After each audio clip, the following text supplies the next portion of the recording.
Welcome ulit. Ito po si Lola Elsa sa aking Elsa's Kitchen. Kumusta na po ang mga friends ko?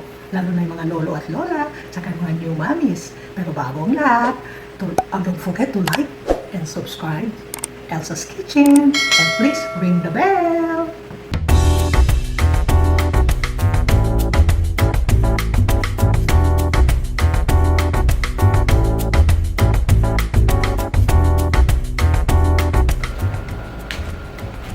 Ito po ang lulutuin natin ngayon. Nakikita nyo sa harapan ko, ito po ang pork ribs. This is a class A ribs.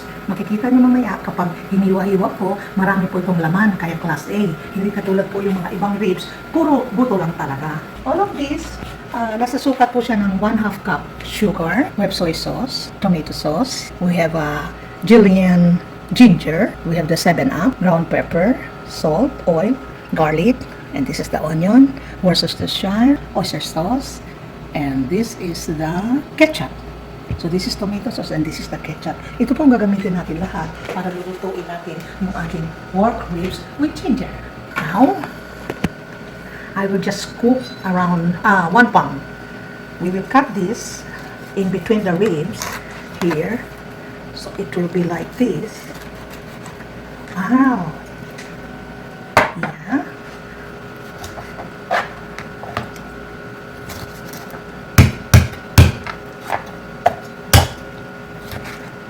This is one.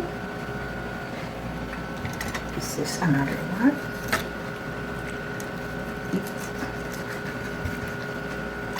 Okay. Yes. Here. Wow, very fresh. 2.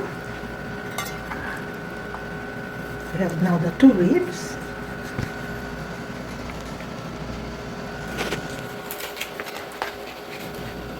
3 ribs. I think I'll just cook 4 ribs. Okay.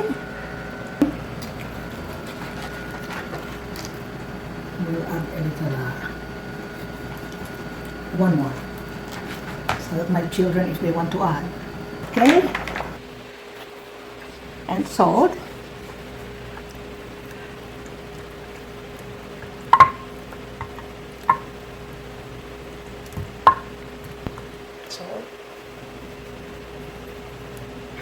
Salt. Is the rib now. We put some pepper and salt around and we will fry this a little bit. We will put some oil. We will wait this until it's hot.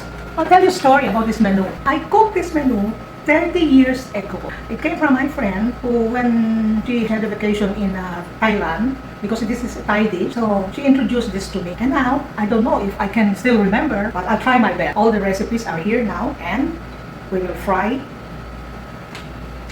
the ribs now. And the oil is already hot. Wow, this is very nice. Everything. I can put it all together. Wow. This is it. So we need to cover it because we're afraid that it will, the oil will hit our face.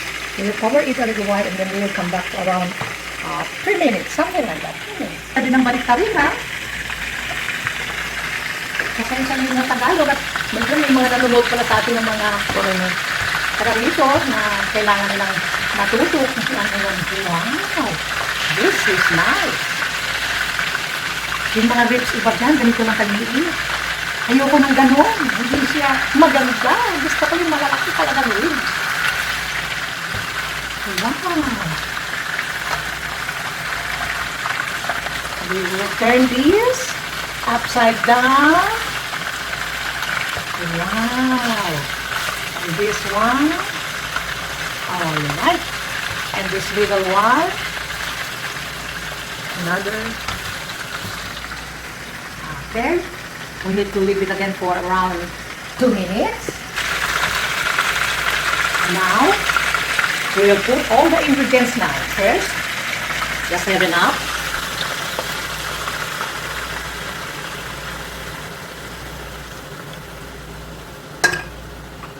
the garlic. 4 cloves of garlic. 1 medium-sized onion. We will put the queen. This is the queen. This is the menu pork ribs with ginger. We will put the tomato sauce.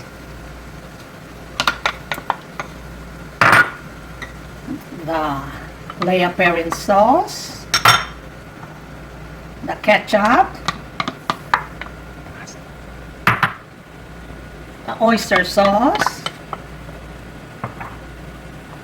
soy sauce, and sugar. And we will mix this together. There you are.